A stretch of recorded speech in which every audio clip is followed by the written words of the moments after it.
Welcome to Mrigashara, a podcast that communicates with communicators. This podcast is a tribute to our fantastic fellow professionals, colleagues, and friends. I'm Charu Raizada, and this podcast is brought to you in association with Digitales. Working in the agriculture farm industry as a communicator, you learn a few things about simplifying your message.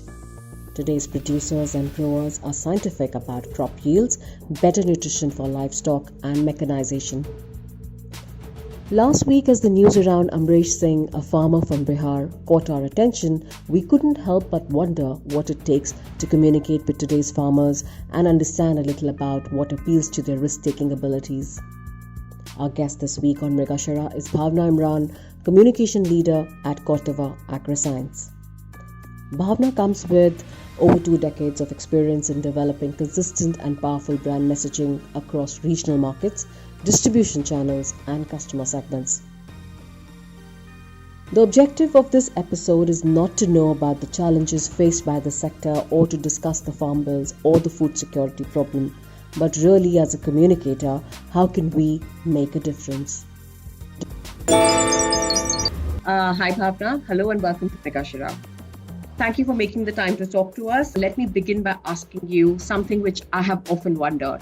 As communicators, we tend to believe that the tried and true ways of communicating with farmers through meetings, field days, consultations, these are still the preferred pathways.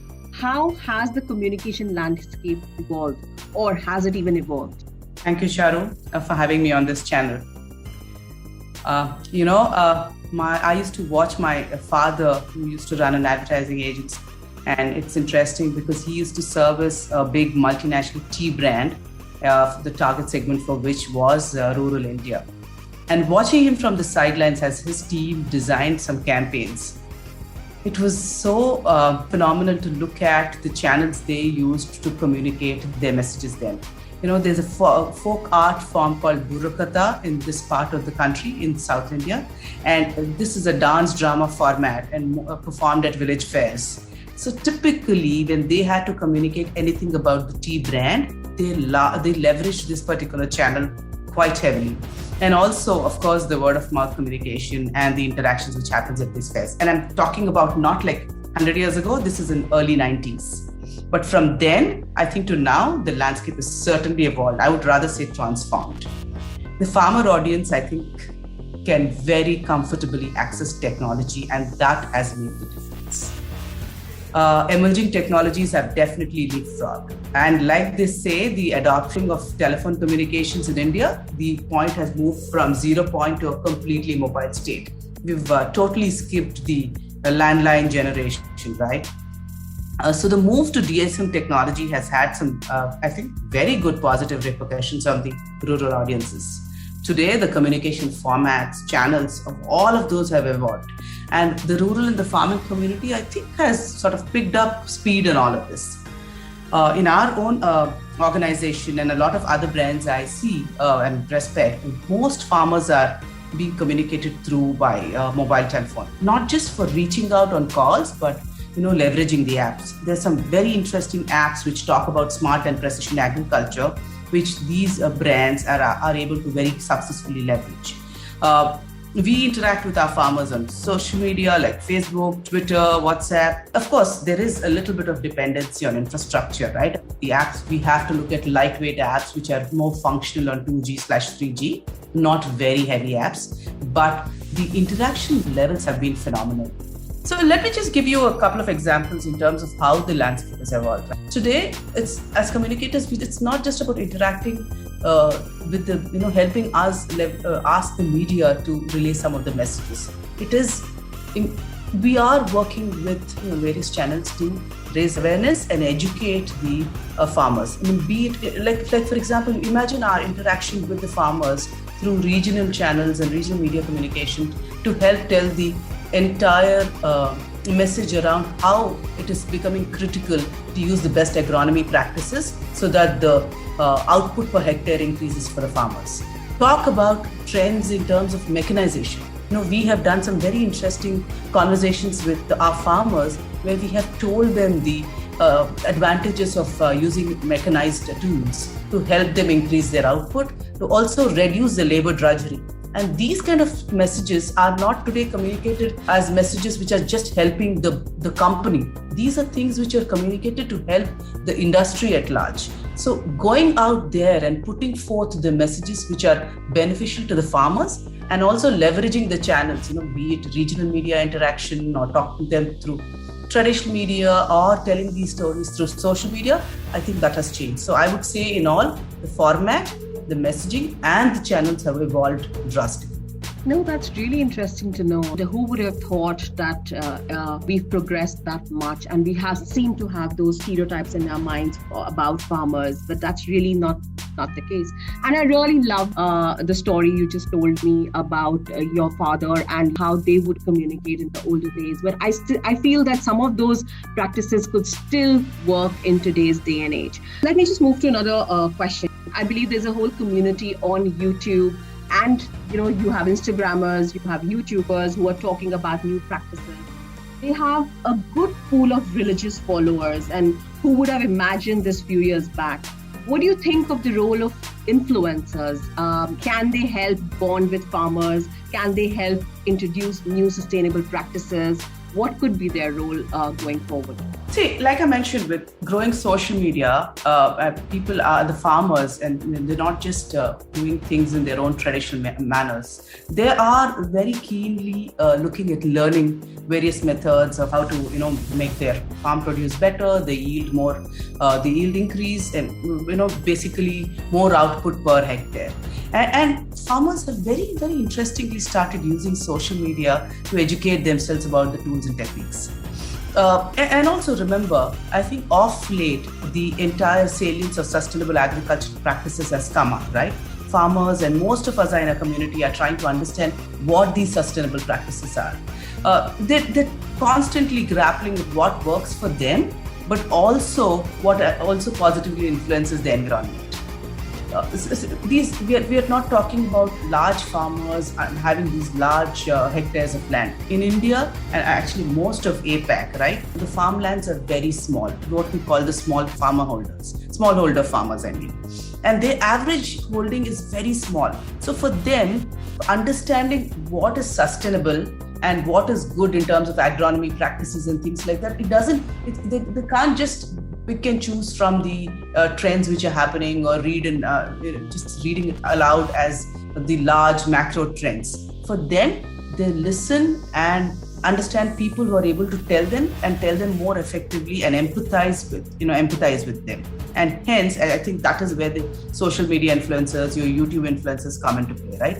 These are the guys who actually understand the pain and gain, as they say. So their credibility with the farmers is very high. Just like sustainable practices around water, be it crop protection, understanding how better agronomy practices can be used, what are the profits, what are the risks, all of this, the YouTube influencers are able to share their own story, are able to do show and tell, and hence the farmers are able to understand and empathize better. So for us, I think this is a community we need to be engaged with. Also, what happens is, see, the farmers want to see the benefits, but they are still the traditional kind who want to go by the hearsay. So the YouTube influencers are providing a great balance of the friendly neighborhood trust builder at the same time as is somebody who is able to show the brushstroke big picture of sustainability and climate changes and how what is their role to influence all of these positively.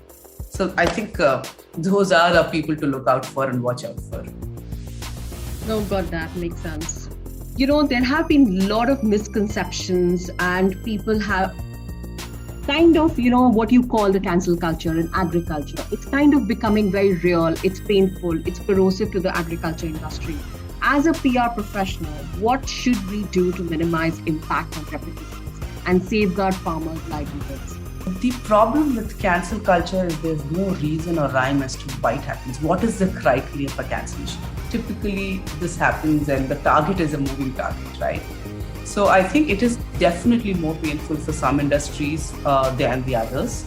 But I think all of us as PR professionals are having to worry about this and learning how to actually build on, work on this and ensure that we are we are effectively communicating as against the different things which are happening around.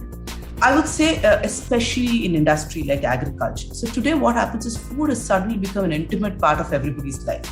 The rising conversations, understanding and tapping into passions, very energized conversations about what is happening from the entire, the value chain, what is happening, the farm to fork, intelligent eating, being responsible eating, all of that is happening. So definitely conversations around this will happen, and there will be folks who are trying to do some things against talk about a certain trend or a certain message. I think as communicator, and as something I firmly believe and practice, and I believe a lot of our peers do too, is keeping the conversation open. I think anytime we shut the door on any conversation and dialogue, that is where the problem rises. Agriculture industry, I think any industry for that matter, right? I think the issue of this cancel culture, as the phrase may be used, can be definitely mitigated by smooth and more open information flow. Right. Keeping the communication channels open between the brand and the customers, and keep it very transparent. See, we can barely predict what happens between 4 or 5 hours from now. I mean, not just forget about, let alone a week or a month or whatever. But that doesn't justify us to do any knee-jerk reactions. It is important that all our content is very closely knitted, and if companies are able to be guiding and communicators are able to use purpose-driven communication, I think we can navigate through this. We need to build that trust, and the trust can be only built by having a fine balance between understanding what the concerns are, ensuring that we are able to build the trust by both telling the big picture, but also addressing the concerns in a more open and a transparent way. No, I agree with you, because the flip side of a lot of information floating around and people talking about food, people are showing a lot of interest, it leads to a lot of miscommunication and misperception all the time. And I think as communicators, the more we communicate, the more we are able to, I would use the word, drum the same message again and again. And it kind of then, becomes the actual larger narrative in the right way and leads to trust. And just to wrap up, I'm going to ask you, the best way to predict the future is to create it. And what does that mean to you in the context of the agriculture industry? I wouldn't know if this is absolutely new, but two things: responsible communication and proactive communication. See, of late, like I mentioned, I think the engagement in the industry has been a lot more. I mean, not just people who are directly related to the farm enterprise like farmers and retailers and ag companies, but everybody wants to talk about food. There's a lot of knowledge and a lot of interest which is there in the system.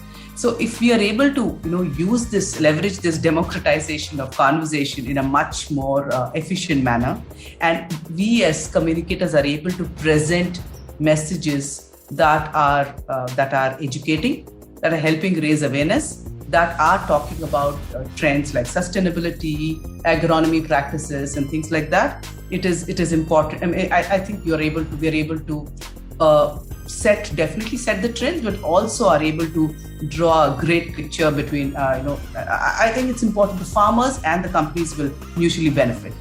Like Peter Drucker says, right, the most important thing in communication is hearing what isn't said. So I think as great communicators, it may sound cliched, but we need to tell that story. Land the messages effectively so that the audience hears the intent and also the larger purpose and ultimately the brand messages, and help build the trust. Well said, Bhavna. Some things never change. That's from us for this week. Send us your suggestions and feedback. Till then, keep listening to Megashira, podcast for communication folks. Adios for now.